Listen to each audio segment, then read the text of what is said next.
Hello viewers, welcome back to my channel. বাঙালির কাছে পহেলা বৈশাখ আসবে অথচ বাড়িতে ইলিশ রান্না হবে না, তা কি হয়?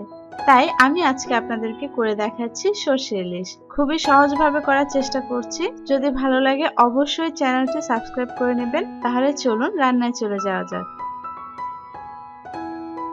আমি এখানে 10 পিস ইলিশ মাছ নিয়েছি। এখন প্রথমে আমি একটি পেস্ট তৈরি করে নেব। এই জন্য ব্লেন্ডার জাগে দিয়ে দিচ্ছি 2 টেবিল চামচ পরিমাণ আদা কুচি, 1 কাপ পেঁয়াজ কুচি। এবার আমি ব্লেন্ড করে নিব।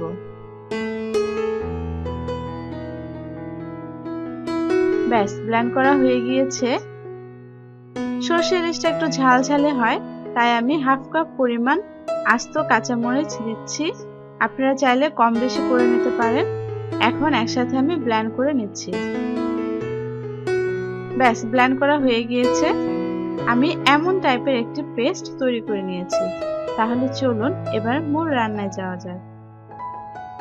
আমি প্রথমে মাছ, মশলা, তেল যা আছে সব একসাথে মেখে নেব। তাই চুলায় না বসিয়েই আমি একটি ফ্রাই প্যানে প্রথমে মাছগুলো সাজিয়ে নিচ্ছি। এবার সরষে ইলিশের মেন উপাদান হচ্ছে সরিষা বাটা। এখানে আমি 3 টেবিল চামচ পরিমাণ সরিষা পাটায় বেটে নিয়েছি। আপনারা চাইলে ব্লেন্ডারও ব্লেন্ড করে নিতে পারেন। আর 1 কাপ পরিমাণ পানি দিয়ে সরিষাটাকে মিক্সড করে নিচ্ছি। ব্যাস, মিক্সড করা হয়ে গিয়েছে। এবার আমি মাছের উপর দিয়ে দিচ্ছি। প্রথমে যে পেস্টটি তৈরি করে নিয়েছিলাম সেই পেস্টটাও দিয়ে দিচ্ছি। হাফ চামচ লবণ, আপনারা স্বাদ মতো দিবেন। এবার দিচ্ছি 1 চামচ হলুদের গুঁড়া আর হাফ কাপ সয়াবিন তেল। সরিষা ইলিশে সাধারণত সরিষার তেল ইউজ করা হয়, কিন্তু আমি সয়াবিন তেল দিচ্ছি। আমার সরিষাটা বেশি ঝাঁঝালো, এই জন্য। আপনারা চাইলে সরিষার তেলও ইউজ করতে পারেন। মশলার সাথে ভালো করে মাছগুলোকে মিক্সড করে নিব। 5 মিনিটের জন্য ম্যারিনেট করে রাখছি। ব্যাস, 5 মিনিট হয়ে গিয়েছে। এবার আমি ফ্রাই প্যানটা চুলায় বসিয়ে দিচ্ছি, ঢাকনা দিয়ে ঢেকে দিচ্ছি। এবার হাই হিটে 10 মিনিট রান্না করে নিতে হবে পানিটা ফুটে ওঠার জন্য। ব্যাস, 10 মিনিট হয়ে গিয়েছে। দেখুন পানি ফুটে উঠেছে।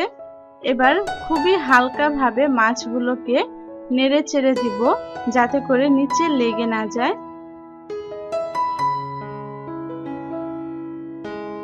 এবার আমি মিডিয়াম হিটে আরো 10 মিনিট রান্না করে নিব। ব্যাস, 10 মিনিট হয়ে গিয়েছে।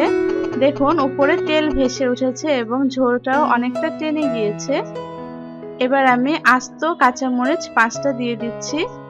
আমি আরো 10 মিনিট লো হিটে রেখে দেব, এতে করে ঝোলটা আরো ঘন হয়ে আসবে।